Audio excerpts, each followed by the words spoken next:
Hi, hello and welcome back to F1 Challenge VB. My name is Mephisto and our epic journey through the history of Formula 1 continues today with the fourth round of the 1958 season, the Indianapolis 500. It was held on the 30th of May, it had 70 entries, 33 of which took part in the race and a total of 20 people retired. The race consisted of 200 laps completed in 3 hours, 44 minutes and 14 seconds. Dick Raffman started the race from pole with Ed Elysian in second, Jimmy Reese in third, Bob Veef in fourth, and Pat O'Connor started from fifth. Jimmy Bryan drove to victory, George Amick came home in second, 27.63 seconds later, Johnny Boyd finished third, 1 minute 9.67 seconds later, Tony Beatenhausen crossed the line in fourth, he was 1 minute 34.81 seconds behind, and Jim Rathman rounded off the top 5, he was 1 minute 35.62 seconds behind. Tony Beatenhausen managed to score the fastest lap of the race, clocking in at 1 minute 2.37 seconds. And we are back at the famous and infamous oval,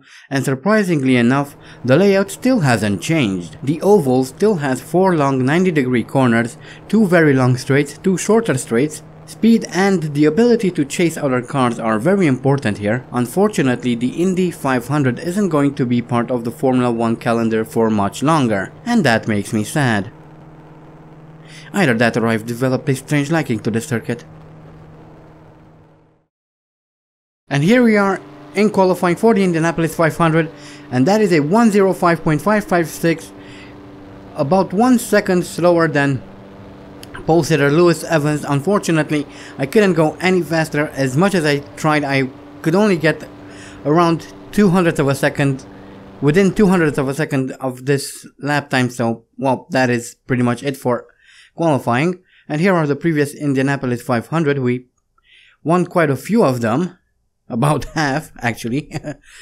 But anyway, here we have the grid walk, and we have Moss on pole with Lewis Evans in second, Roy Salvadori in third, Luigi Musso in fourth, and Maurice Trintignant rounding off the top 5.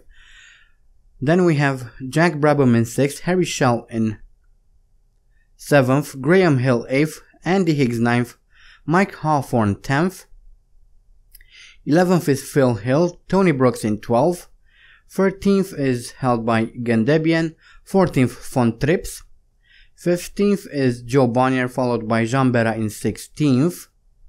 17th is Maston Gregory. Then we have Juan Manuel Fangio in 18th.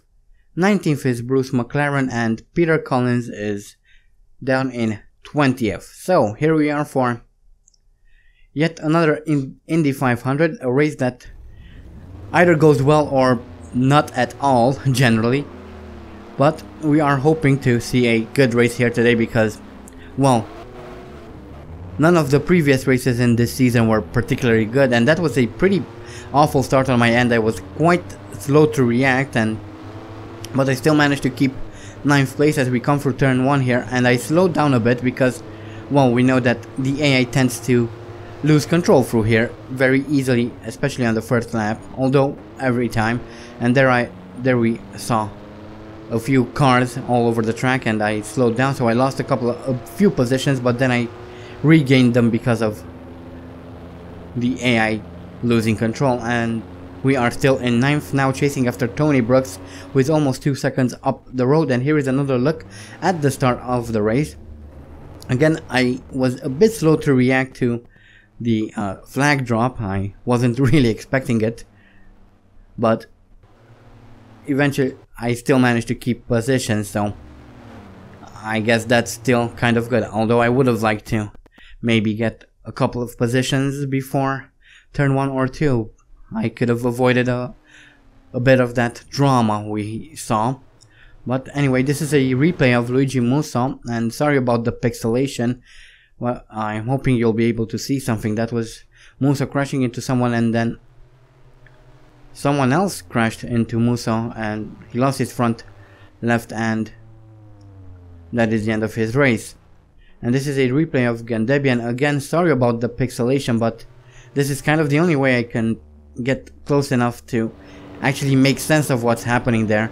I'm guessing that by the time I apply the black and white filter, it's going to be even more difficult to see, but otherwise you wouldn't be able to see anything at all. It would be just 2 pixels in the distance doing something. But anyway, we move on to lap 3. We are in 7th at the moment, chasing after Harry Shell, who is 2 seconds up the road.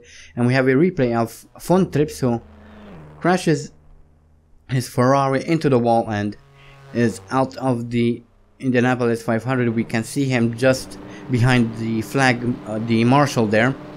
And on lap 5 I'm coming around to overtake Harry Shell, and there we go. We now move up into 6th position. Nice overtake there on the low part of the track.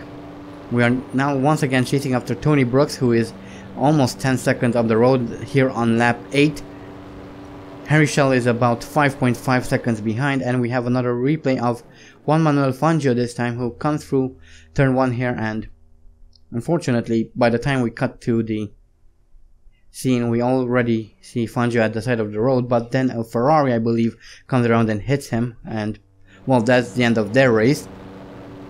As we move on to lap 9 now, still chasing after Tony Brooks, who is now about 8 seconds up the road, so we managed to pull the gap on him a bit. And we now have another replay of Phil Hill, who we saw crashing into Fangio not so long ago, and that this is a continuation of that event. And we also have Joe Bonnier here, who loses control of his car and decides to entertain people. I'd say that was a good jump, although a bit crude on the execution. He should practice that a little bit more. I'm sure he will come around and entertain us a little bit more next time.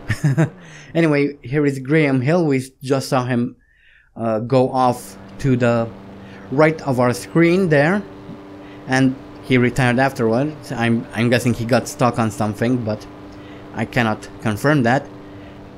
And here we have a replay of Bruce McLaren coming around, losing control of his car, crashing into the wall, and well, he is out of the Indianapolis 500. As we now move on to lap 33, and I'm attempting to overtake Sterling Moss, and indeed I do, and we move up into 3rd position, chasing after Trintignant now, who is around 11 seconds up the road. Lap 45 we managed to catch up on Trintignant a bit. He's now 10 seconds up the road, and we pulled a gap on Tony Brooks, who actually passed Sterling Moss. And we are having a look at Moss right now, and we see him losing control of his van while crashing into the wall, and that's the end of his race. And on lap 47 Tony Brooks manages to overtake us as they go a little bit wide through turn 3 there, and now through turn 4. On lap 48, coming through the final corner here, I managed to retake Tony Brooks, so we move back into 3rd position. Lap 52 I go wide through turn 3 once again, and there's a Ferrari on the road. I lift off a bit, and that allows Tony Brooks to once again overtake me, so we fall back down to 4th. Quite an intense battle here for 3rd position as we come onto the main straight here, and can we out-drag Tony Brooks to the flag? And it seems that we, well, not to the flag, to the finish, to start the next lap, and we move back up into 3rd position. Absolutely quite intense battle here with Tony Brooks.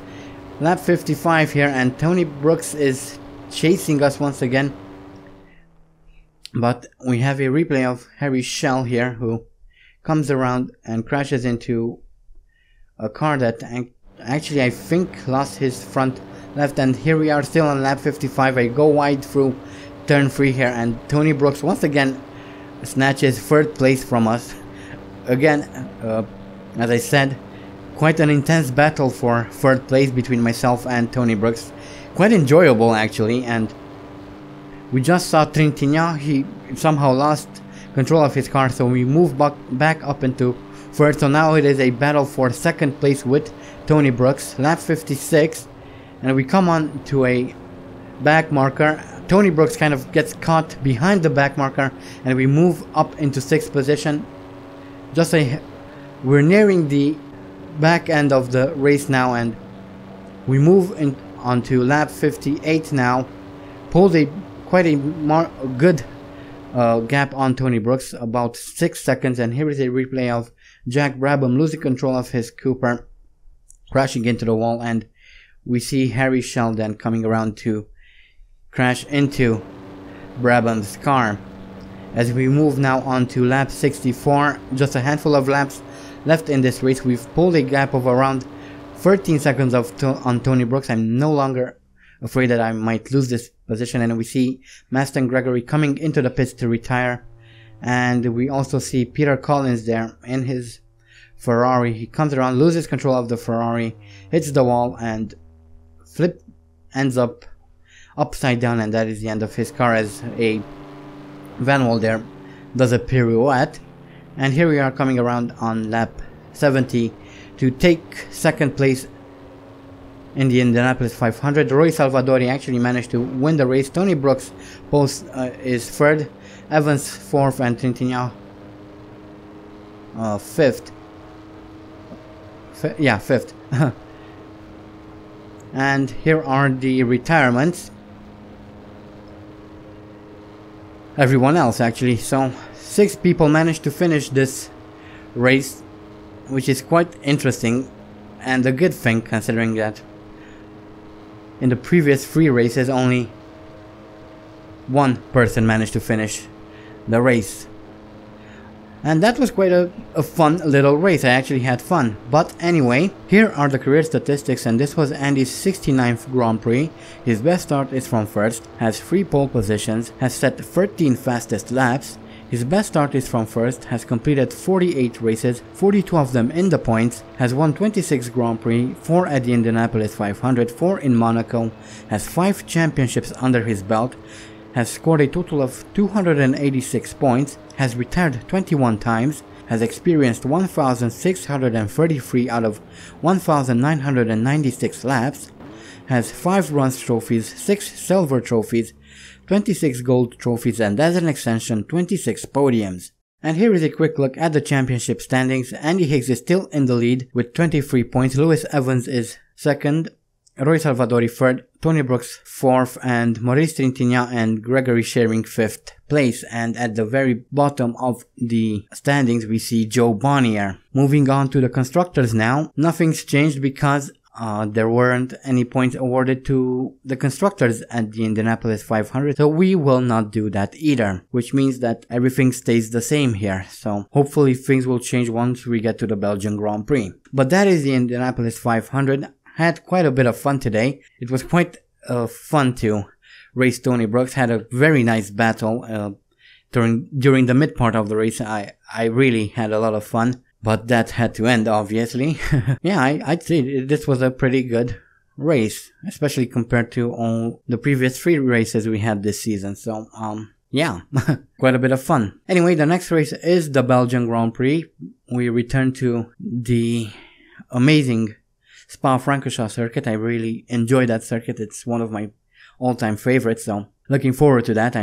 I'm hoping we'll have a decent race there as well. But yeah, that is it for the Indianapolis 500 for this video. Don't forget to vote for next season's team. Link is in the description. I also have a second channel where I will be playing all sorts of different games. At the moment I'm doing a let's play of the original Need for Speed Underground. So if you're interested, there is a link in the description to that as well. I hope you guys enjoyed this video. Thank you all so much for watching, and as always, stay sharp.